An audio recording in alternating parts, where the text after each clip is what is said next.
ओम आनंदम। ओम नमः शिवाय। आज विषय है शिव के सत्य की खोज की दिशा क्या।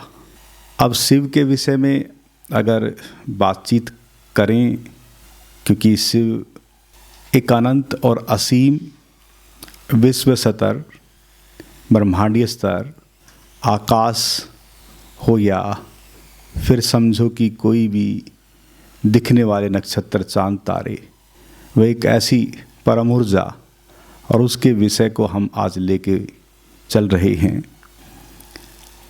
तो उस विषय पे थोड़ी सी चर्चा करते हुए हम फिर ध्यान सभी करेंगे।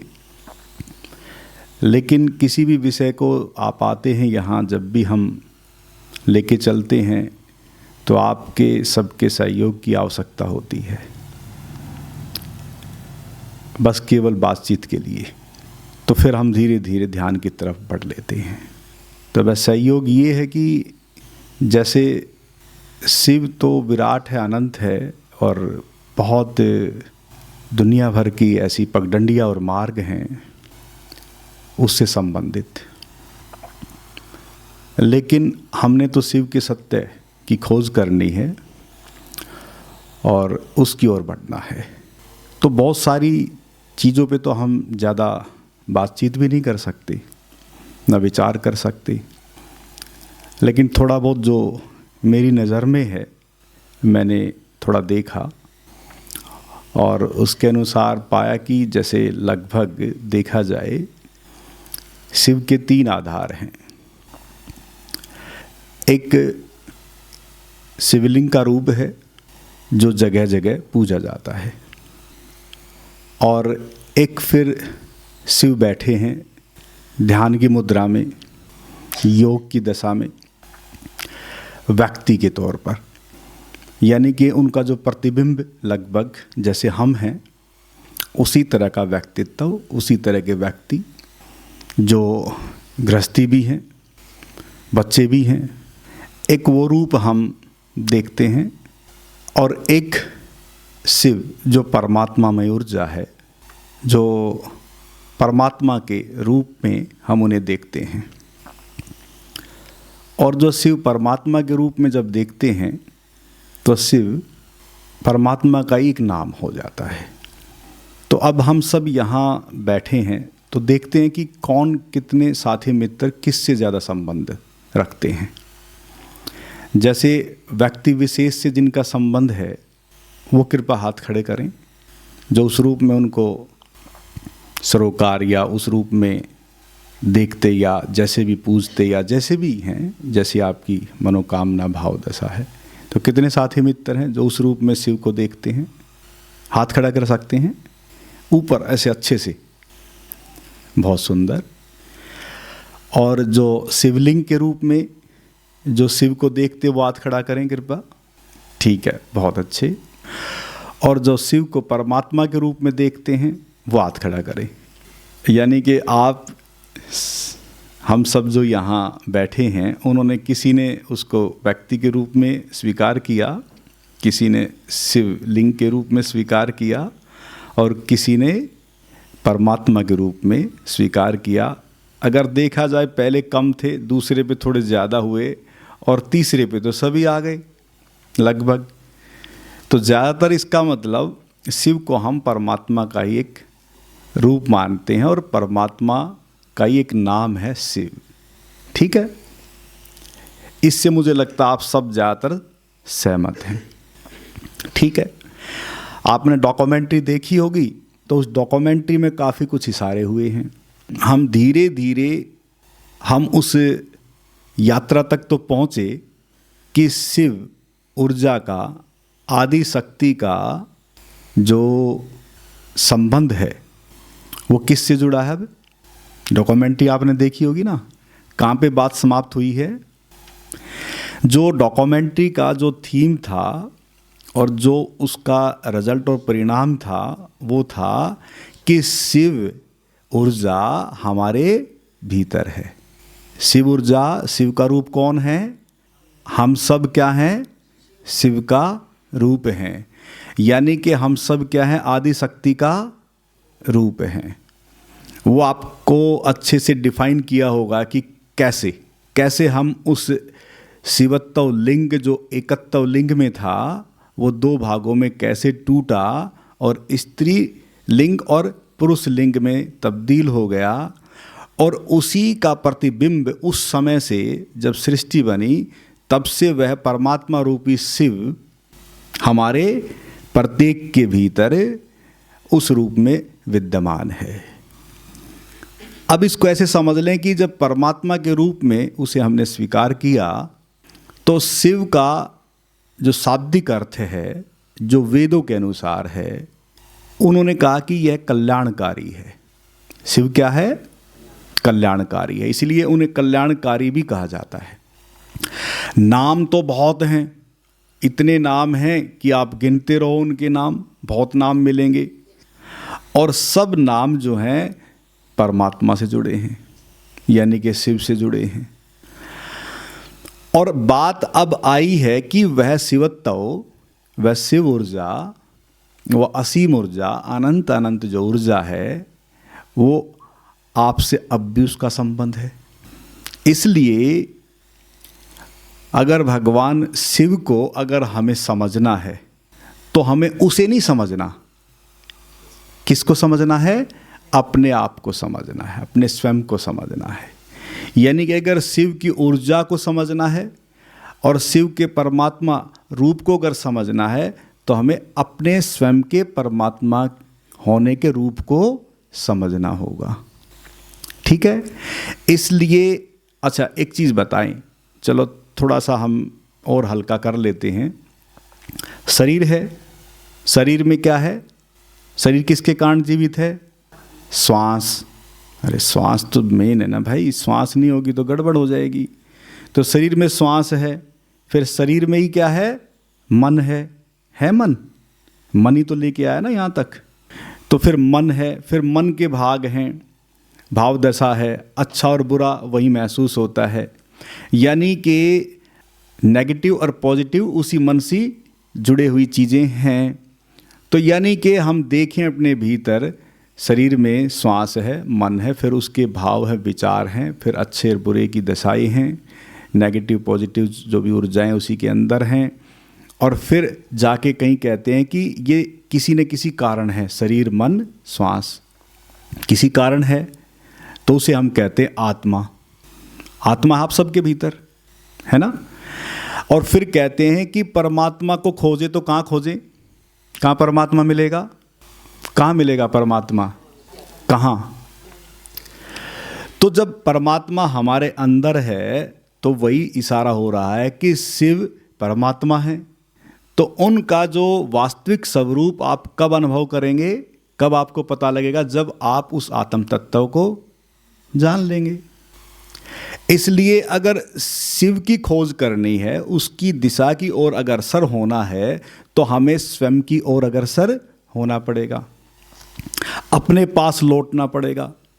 और अपने पास लौटने का जरिया अब थोड़ा समझ लें कि प्रत्येक जो भी व्यक्ति के तौर पे जिन साथी मित्रों ने हाथ खड़ा किया है कि शिव एक व्यक्ति के तौर पे हम उसे स्वीकार करते हैं, तो इसे आप ऐसे समझ लें कि जैसे परमात्मा का एक नाम राम भी है, राम से पहले राम नाम भी था जो परमात्मा तुल्य था, ऐसे ही शिव भी जो है एक परमात्मा का नाम है। लेकिन जैसे राम नाम रखा गया और उसके व्यक्तित्व में एक परमात्मा झलका तो राम भगवान हो गए, ऐसे ही शिव किसी का नाम रखा और उसके भीतर वह शिवत्व प्रकट हो गया और उन्होंने उस परम चेतना का अनुभव कर लिया। और जब परम चेतना का अनुभव कर लिया तो उस परम चेतना के अनुभव के बाद फिर शिव सूत्र प्रकट होते हैं। क्या प्रकट होते हैं? शिव सूत्र प्रकट होते हैं। अब वो जो शिव सूत्र प्रकट होते हैं तो कहते हैं कि वो साक्षात भगवान के सूत्र हैं, शिव भगवान के सूत्र हैं। और वो सभी सूत्र जो हैं लगभग ज्ञान से परिपूर्ण हैं और ज्ञान से परिपूर्ण के साथ साथ अनुभव से जुड़े हुए हैं। बगैर अनुभव के कोई सूत्र उनका नहीं है। और ज़्यादातर वे सूत्र सभी किसको सुनाए गए थे? किसको? पार्वती को, है ना। ज़्यादातर सूत्र उनको सुनाए गए और ज़्यादातर प्रयोग भी उन पे कराए गए। अब देखो, यानी कि उस परम चैतन्य में अगर हम लौट जाएं और उसका अनुभव हो जाए, तो जितने भी बुद्ध पुरुष रहे हैं और जो मेन जो शिव व्यक्ति के तौर पे जो हम शिव को जो देखते हैं, वो समझ लो कि अगर हम व्यक्ति के तौर पे उन्हें देखें तो इस सृष्टि के यानी कि इस पृथ्वी के सबसे पहले संबुद्ध व्यक्ति हैं। कौन है वे? भगवान शिव इस पृथ्वी पर सबसे पहले संबुद्ध व्यक्ति हैं, एनलाइटेंड व्यक्ति हैं, जिनको ज्ञान बोध हो गया था। ठीक है। ऐसे ही फिर जिनको ज्ञान बोध होता है भगवान कृष्ण है, फिर भगवान राम है। अब इसको थोड़ा समझते जाना, यानी कि फिर भगवान बुद्ध हैं। ठीक है। जिन जिनको जैसे ही उस परम अवस्था का अनुभव होता है, उस परमात्म अवस्था का अनुभव होता है। अब यहाँ जो आपसे बातचीत हो रही है, कोशिश ये की जा रही है कि जब भगवान शिव थे तो वो भी चेता रहे थे लोगों को, और वो चेता रहे थे कि केवल केवल तुम जाग जाओ। क्या चेता रहे थे? कि तुम जाग जाओ, उसी जागने में तुम्हारा कल्याण है। ध्यान देना, वो क्या कह रहे हैं कि तुम जाग जाओ, तुम्हारे जागने में ही कल्याण है। और जागे हुए को ही बुद्ध कहते हैं, बुद्धत्व कहते हैं, एनलाइटेंड कहते हैं, तीर्थंकर कहते हैं, अवतारी पुरुष कहते हैं। जो भी नाम, बहुत सारे नाम हैं जो आपने गिनवाए, उनको किसी भी रूप में कैसे भी देख लें। तो हम उसकी खोज की ओर निकल रहे हैं। तो अगर हम व्यक्ति के तौर पे भी अगर देखेंगे तो जैसे आप जन्मे ऐसे ही तो राम जन्मे होंगे, ऐसे ही भगवान कृष्ण जन्मे हैं। और मैं कहता हूं कि आप ध्यान दें कि भगवान बुद्ध भी ऐसे ही जन्मे हैं। चलो ये थोड़े 2500 वर्ष पहले की बातें हैं, और मैं अब लेटेस्ट बातें कर लेता हूं जो कि कभी जिक्र ही आ ही जाता है। अब आप देख रहे होंगे आचार्य रजनीश कोसो को कितने लोग जानते हैं? ज़्यादातर जानते हैं। उनका व्यक्तित्व परमात्मा का रूप है। भगवान आचार्य रजनीश जो अभी पैदा हुए हैं, वो भी तो ऐसे ही पैदा हुए, लेकिन उनके भीतर उन्होंने जो पाया, जो अनुभव किया, जो बुद्धत्व की जब घटना घटी, तो वो तो अभी के हैं। तो इसका मतलब जो हम जन्मे हैं सब, हमारे भीतर भी वह जागरूकता वह अगर घटित हो जाए तो हम भी एनलाइटेंड और बुद्धत्व और तीर्थंकर हो जाएंगे, और हम भी शिवत्व में लौट जाएंगे, हम ही रामत्व में लौट जाएंगे, हम ही बौद्धत्व में लौट जाएंगे। ध्यान देना, जितने भी कृष्ण तत्व है, जितने भी जो अवतारी कहें या जो भी उपलब्ध व्यक्ति हैं, ज्ञान से परिपूर्ण हैं, एक जगह जाके सब एक हो जाते हैं। हमें लगते हैं अलग अलग, हमें दिखते हैं अलग अलग, है ना। शिव को हम अलग रूप में देखते हैं क्योंकि उनकी उस समय की अनुसार जो चीज़ें प्रकट हुई, वो देश काल के अनुसार प्रकट होती हैं चीज़ें। फिर भगवान कृष्ण के समय कुछ और प्रकट होता है, राम के समय कुछ और प्रकट होता है, बुद्ध के समय कुछ और प्रकट होता है, और आज के समय कुछ और प्रकट होगा, केवल समय, परिस्थिति और देश काल के अनुसार। लेकिन मंजिल तो सबकी उस समय भी वही थी, और आज भी वही है, और आगे भविष्य में भी वही होगी। अगर हमें उस शिवत्व ऊर्जा का अनुभव करना है तो कहाँ लौटना पड़ेगा? अपने पास, अपने भीतर। मैं कहता हूं कि जितने भी तीर्थंकर हैं सब सार्थक हो उठेंगे। जब तक वह परम अनुभूति नहीं होती तब तक उनकी कोई सार्थकता आपके भीतर जन्मेगी भी नहीं। केवल केवल मान्यता तो रहेगी, अखां शिव थे, शिव ऐसे ऐसे बोलते थे, ये सूत्र हैं, पढ़ लेंगे आप, लेकिन चूक जाएंगे उनकी सार्थकता से, उनकी वास्तविकता से, उनके सत्य से आप चूक जाएंगे। और यही भूल सदियों से होती आई है। इसलिए बुद्ध के समय जब बुद्ध थे तो कितने लोग जाग पाए और कितने विरोध में खड़े हो गए। ऐसे ही शिव के समय में भी कितने लोग जाग पाए और कितने विरोध में खड़े हो गए। तो ये सदा से रहता है। इसलिए ओशो के काल में भी उसके कितने लोग करीब आ पाए और कितने लोग विरुद्ध हो गए, ये होता है। और आपके बीच भी यहाँ हो सकता है कि जो मैं यहाँ वक्तव्य दे रहा हूँ, कुछ बात कर रहा हूँ, तो हो सकता है कि यहाँ भी कुछ पक्ष में और कुछ विरोध में हो। लेकिन क्या करें, सत्य को जब प्रकट किया जाता है तो उसके पक्ष और विपक्ष में खड़े होते हैं, क्योंकि कुछ लोग मान्यता से संबंधित जीवन जीते हैं। और अब मैं कहूँ, ध्यान देना, जागे हुए कितने लोग हैं और मान्यता से संबंधित कितने हैं? ज्यादातर जो परसेंटेज है वो तो मानने वालों की है। किसी ने कहा कि आत्मा अजर है, अमर है, अविनाशी है, शाश्वत है, सत्य। बोला कि हाँ, हमें पता है। किसी के वक्तव्य को हम मान लें और जाना कुछ है नहीं। कोई कहे कि परमात्मा सत्य है, शाश्वत है, सनातन है, हम उसको मान लें, जाना नहीं। बात है, अगर शिव के मार्ग पे चलना है, अगर शिवत्व में लौटना है, तो आपको स्वतः अपने आप को झोंकना पड़ेगा। और झोंकने के लिए कितने तैयार हैं? अपने आप को लगाने के लिए कितने तैयार हैं? वो हाथ खड़ा करें। हमेशा तैयार हैं। देखो, एक चीज का ध्यान रखना, चलते बहुत हैं, इस दिशा में बढ़ते बहुत हैं, लेकिन कितने उपलब्ध हो पाते हैं, कितने उस ज्ञान से परिपूर्ण हो पाते हैं, कितनों को वह घटना घट पाती है, कितने लोग जाग पाते हैं, कितनों के जीवन में वह धन धान्य जो सही में जो आपकी संपदा है उसे कितने लोग अर्जित कर पाते हैं। अब देखो, थोड़ा इशारा कर रहा हूं, थोड़ा समझ लेना। जितने भी तीर्थ हैं शिव से संबंधित, क्या करने जाते हैं लोग? दर्शन के साथ साथ और क्या होता है? घूमने। और क्या होता है? और जोरदार ताली बजाए। जितने भी तीर्थ हैं, ज्यादातर देखना, भले ही हम दर्शन करने जाते हैं, अच्छी बात है, चलो मनोरंजन के लिए चले जाते हैं, बहुत अच्छी बात है, लेकिन भीतर हो सकता है कि हम उसको उजागर ना कर पा रहे हों। भीतर ज्यादातर देखा जाए, जो भी जाते हैं उनके भीतर कोई ना कोई कामना, भावना, इच्छा पूर्ण करने की होती है कि मेरी ये इच्छा पूर्ण हो जाए। कितने लोग स्वीकार करते हैं इस बात को? होता है ना। अब ज्यादातर तीर्थ जो है वो मांग के क्षेत्र बन गए। क्या बन गए? केवल इच्छा पूर्ति का तीर्थ बन गया। मनसा देवी पे जाएंगे तो कोई ना कोई कामना लेके जाएंगे, अगर अमरनाथ जाएंगे तो कोई ना कोई कामना लेके जाएंगे, या किसी भी तीर्थ पे जाएंगे कोई कामना लेके जाएंगे।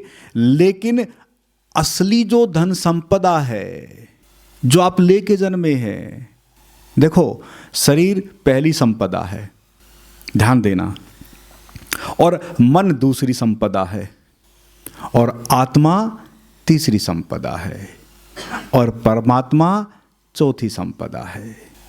अगर हमें उस परमात्मा तक पहुंचना है तो हमें पहली परत को उखाड़ना होगा। इसको ऐसे समझ लें, जैसे प्याज का छिलका होता है ना, प्याज के छिलके को क्या करते हैं, अगर मान लो हम उसको उसकी परत दर परत उखाड़ते जाएं तो लास्ट में क्या मिलेगा? सब खाली है ना। ऐसा ही तो होता है शून्य। अगर हम शरीर की परत को उखाड़ दें, अब बोले कि सर शरीर की परत कैसे उखड़ेगी, शरीर से क्या मतलब है? अब देखो, ज्यादातर हमारे भीतर जो सोचने की जो क्षमता है, जो हम सोचते हैं, वो क्या सोचते हैं कि भाई शरीर को भूख लगती है, तो क्या कहता व्यक्ति कि मुझे भूख लग गई। अब थोड़ा बस इसी में भेद है, बस थोड़ा सा, मुझे भूख लग गई या शरीर को भूख लगी है? शरीर को भूख लगी ना, मुझे तो मतलब ही नहीं है। लेकिन हम ज़्यादातर हम शरीर से कैसे जुड़ गए हैं कि शरीर को भूख लगी है। और ध्यान देना, एक उदाहरण से आप समझ जाएंगे। मान लो कोई बीमारी हो गई शरीर को और डॉक्टर एनेस्थीसिया दे दे, उसके बाद आपके शरीर पे कुछ भी करता रहे, काटा पीटी जो भी कुछ, आपको तो पता नहीं चलता। यानी कि उस समय आप शरीर के तल पर क्या है? बेहोश हैं। और यही परत तोड़नी है कि जब हम शरीर पे जो एनेस्थीसिया दिया गया तो बेहोशी है, और ये बेहोशी तो इंजेक्शन के कारण है उसमें फिर हम कुछ भी कर लें, लेकिन क्या चेतना सो गई? क्या जीवंत धारा जो आपके भीतर है क्या वो खत्म हो गई? क्या आपके श्वास खत्म हो गए? जो आपके भीतर जो एक ऐसा स्वरूप है जो वो अब भी उस समय, लेकिन आपको क्या है पता नहीं है। तो बस समझ लो ऐसे ही हम शरीर से इस तरीके से संबंध जोड़े बैठे हैं कि हम शरीर से ही नहीं छूट पाते और शरीर तक ही हम सीमित रहते हैं और शरीर के प्रति ही हम आसक्त हो जाते हैं। और इसी शरीर की परत को पहले हटाना है। इसका हटाने का तरीका क्या है? कैसे आप इसकी परत को तोड़ेंगे? सीधा सा मतलब है, इस परत को तोड़ने के लिए ध्यान योग का सहारा लिया गया है सदियों से। इसलिए पहले तल पे ही आप अपने शरीर के प्रति सचेत होना है। क्या होना है? सजग होना है।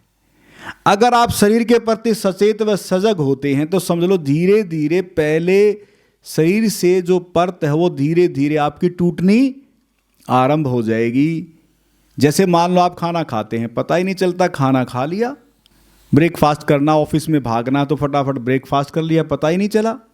फटाफट कहीं जाना है किसी काम के लिए तो फटाफट नहा लिए, पता ही नहीं लगता कि नहा लिए। यानी कि छोटे छोटे कार्यों के प्रति अगर हम सजग होंगे, जागरूक होंगे, तो समझो आपका शरीर से जो संबंध है वो धीरे धीरे उससे आप थोड़े थोड़े विलग होने लगेंगे। और ध्यान में अगर आप शरीर के प्रति सचेत होते हैं, बैठते हैं, शरीर को देखते हैं, जैसे मान लो आप बैठे हैं, थोड़े एक्टिव हो जाएं, अब थोड़े से एक्टिव हो जाएं सभी।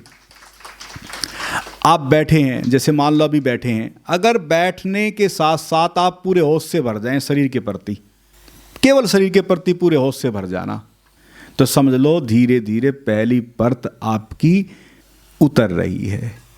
अगर आप पूरे सजग होते हैं, मुझे विश्वास है क्योंकि मैं गुजरा हूं उस प्रैक्टिकल से, धीरे धीरे आपका शरीर लाइट होने लगेगा और आपको पता ही नहीं चलेगा कि शरीर है कि नहीं। ध्यान देना, ये पहली परत है। और ये एक बार घट जाए तो समझ लो कि ध्यान का गुर आपके हाथ लग जाएगा। क्या लगेगा? ध्यान का गुर आपके हाथ लग जाएगा। पहले ही छिलका उतर गया। और फिर है दूसरा महत्वपूर्ण छिलका जो मन से जुड़ा है। ये इससे भी ज़्यादा थोड़ा अच्छे से चिपका हुआ, जैसे पहला उतर जाएगा, दूसरा थोड़ा और गहरे से चिपका होता है। तो मन शरीर का फिर भी थोड़ा हल्का छिलका है, लेकिन मन और गहरे से, बहुत गहरे से आपके ऊपर चिपका हुआ है। उसको उतारना बड़ा टेढ़ा है। देखो, अब उसको उतारने के लिए क्या करना पड़ेगा? वो उतारना क्यों पड़ेगा? अब थोड़ा सा समझने की कोशिश करना, क्यों उतारना पड़ेगा। मन से जुड़े हैं विचार। जैसे शरीर स्थूल है, ऐसे ही विचार सूक्ष्म भी पदार्थ का रूप ले लेते हैं। क्या रूप ले लेते हैं? यथार्थ का रूप ले लेते हैं। जैसे मान लो किसी ने विचार किया होगा कि भी ज़्यादा लोगों तक बात कैसे पहुँचे, कभी विचार आया होगा ना, कभी ख्याल आया होगा। तो उस विचार ने किस रूप में अब आज हमारे सामने यथार्थ का रूप है? वो माइक और स्पीकर हमारे सामने अब हैं। यानी कि कभी ख्याल आया, विचार आया सूक्ष्म में, और आज वो वास्तविकता, उसका यथार्थ रूप हमारे सामने है। तो इसलिए साथियों, मित्रों, जो मन है उसमें बहुत कुछ चीज़ें हमारे भीतर कैसे पड़ती हैं। जैसे जहाँ जिस एटमॉस्फेयर, जिस माहौल, जिस परिवार, जिस संस्कृति, जिस समाज, जिस देश में, जिस धर्म में, जिस मत में हम जहाँ जन्मते हैं, वहाँ वो चीज़ें क्या होती हैं? परत दर परत मन पर पड़ती चली जाती हैं। और ऐसी पड़ती चली जाती हैं कि फिर वहाँ ध्यान देना। देखो, जब भगवान बुद्ध थे, बुद्धिज़्म नहीं था। जब भगवान यीशु थे तो ईसाईयत नहीं थी। इसको थोड़ा समझना। जब भगवान श्री कृष्ण थे तो क्रिश्चियनिटी नहीं थी। ध्यान देना। और जब मोहम्मद साहब थे तो इस्लाम नहीं था। इसको थोड़ा समझना। ये सब चीज़ें बाद में पनपती हैं, और बाद में जब पनपती हैं तो वो हमारे विचारों में आ जाती है और धारणा बन जाती है, और इस कदर हमारे ऊपर मन पे परत जम जाती है कि हम कैसे अपने मत को, कैसे अपनी संस्कृति को, कैसे अपने समाज को, कैसे अपने परिवार को, कैसे अपने रीत परिपाटी को, कैसे अपने धर्म को छोड़ दें? कैसे छूटेगा? कैसे वह परत उखड़ेगी? कैसे उखड़ सकती है? इसलिए हम इतने चिपके हुए हैं उस परत से कि वो परत जब तक नहीं उखड़ेगी तब तक आगे नहीं बढ़ सकते। और मैंने कहा कि शरीर से श्वास जुड़ी है, फिर मन है, और मन के भीतर ही फिर धारणा विचार हैं, फिर आपकी नेगेटिव और पॉजिटिव चीजें यहीं पे हैं, और फिर उन्हीं विचारों के कारण नरसंहार होते हैं। और देखो कमाल है इस पृथ्वी पर, इसको थोड़ा समझना, गहरे से समझना कि इसी मन के विचारों के चिपकने के कारण इस पूरी पृथ्वी पर हाहाकार मचा हुआ है। और ये परत अगर उतर जाए, अगर ये परत का छिलका अगर उतर जाए तो कहाँ पहुँचोगे? कहाँ पहुँचोगे? और जैसे ही आप उस आत्मा के करीब होंगे, तो जैसे ही वो छिलका उतरता है, फिर आत्मा और परमात्मा में दूरी नहीं है, ध्यान देना। एक बार बस ये छिलका उतर जाए तो समझ लो कि आप उस शून्यता में लौटते हैं, और उसी शून्यता का कोई आकार नहीं होता। इसलिए आत्मा का कोई आकार नहीं है, परमात्मा का कोई आकार नहीं है। फिर भी कहा कि कुछ तो होगा, कोई आकार नहीं दिया, तो ठाके क्या किया उस समय?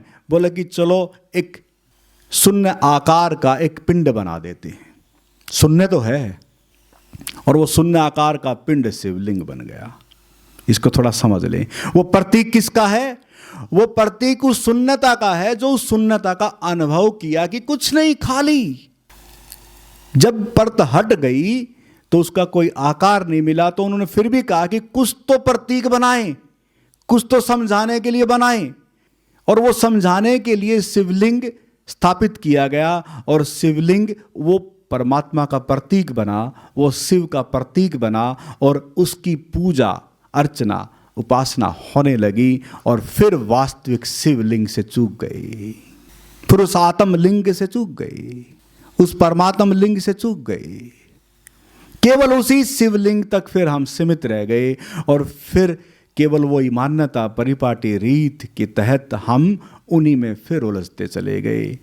और अब ये कोई शिव का कसूर थोड़ी ना है, या उस तीर्थंकर का कसूर थोड़ी ना है। ये पीछे से जो मान्यताएं चली आती हैं, बात तो वहां है सारी की सारी। इसलिए मैं अब यहां से जो इशारा कर रहा हूं, अगर सही में आपको शिवत्व में लौटना हो, शिव ऊर्जा को जानना है, तो आपको अपने भीतर उस आत्मा को जानना है, उस परमात्मा को जानना है। वही है शिवत्व। और फिर कहते हैं भगवान शिव, ओम नमः शिवाय। कमाल है, इसको थोड़ा समझना। शिव परमात्मा है, लेकिन फिर ये ओम कहाँ से आ गया भाई? ये ओम कौन लेके आ गया? ओम का क्या मतलब है? ओम का कोई मतलब? अब यहां शिव नमन कर रहे हैं किसको? किसको नमन कर रहे हैं? ओम को। यानी कि इसका मतलब शिव जो परमात्मा व्यक्ति के रूप में, जो उनके व्यक्तित्व में जो परमात्मा झलका, यानी कि किसी के गुरु के भीतर जो परम चेतना का अनुभव होता, वो एनलाइटेड जब हो जाता है, तो उसे हम उसी दृष्टि से देखते हैं। लेकिन उसी दृष्टि से देखने में हम उसे शिव कहने लगे, लेकिन वह व्यक्ति भी कह रहा है ओम नमः शिवाय। और अब मैं भी कह रहा हूं कि ओम आनंदम, आनंद से पहले ओम है। और वेदों के किसी भी मंत्र को आप उठाएंगे तो प्रत्येक मंत्र से पहले ओम का उच्चारण है। इसलिए ध्यान देना कि इसका मतलब कोई और है, कुछ और है मामला। तो आत्मा का संबंध किससे जुड़ गया? उस ओम से। परमात्मा का संबंध किससे जुड़ गया? उस ओम से। लेकिन फिर हम शब्द में अटक जाते हैं। जैसे शिव शब्द में अटक जाएंगे, जैसे शिवलिंग में अटक जाएंगे, जैसे प्रतिबिंब प्रतीकात्मक रूप से किसी व्यक्ति के चित्रावली के तौर पर हम रुक जाते हैं, ऐसे ही हम फिर रुक जाते हैं। और ये फिर परत बन जाती है। फिर ये परत फिर कैसे उखड़ेगी? जिसके जीवन में यह परत हट जाती है, जैसे ही परत उखड़ती है, तो आत्मा वहां कोई ना दुख है ना सुख है, वहां तो केवल आनंद की दशा है। और उसी आनंद की दशा का संबंध आपके उस परमात्मा से जुड़ा है। इसलिए कहते हैं कि परमात्मा का गुण धर्म आनंद है, आत्मा का गुण धर्म आनंद है, लेकिन आनंद आपके पहले परत से भी जुड़ा है। इसको थोड़ा समझ लेना। आनंद आपकी पहली परत इस शरीर से भी जुड़ा है, उसी का तो फलन है। आप इसको थोड़ा समझ लें, गहराई से समझ लें, गहराई से समझ लें। पहली परत जो शरीर है वहां भी उसी शिवत्व ऊर्जा का अनुभव है। जो आप फलन है, शरीर के तल पे जो शरीर लिया है वो उसी आनंद का तो फलन है। भले हम कहते हैं कि क्षणिक आनंद आया, उस क्षणिक आनंद के द्वार के द्वारा ही आप यहां प्रकट हुए हैं, वो भी उसी ऊर्जा का फलन है। इसलिए विज्ञान भी यानी कि स्थूल शरीर भी उसी शिवत्व, उसी एनर्जी, उसी ऊर्जा का रूप है। पहला तल भी, शरीर भी उसी से जुड़ा है, लेकिन पहले तल पे आप उसे जान नहीं पाएंगे। इसलिए सूक्ष्म से आए हैं तो सूक्ष्म की ओर लौटना पड़ेगा, स्थूल से सूक्ष्म की यात्रा करनी पड़ेगी।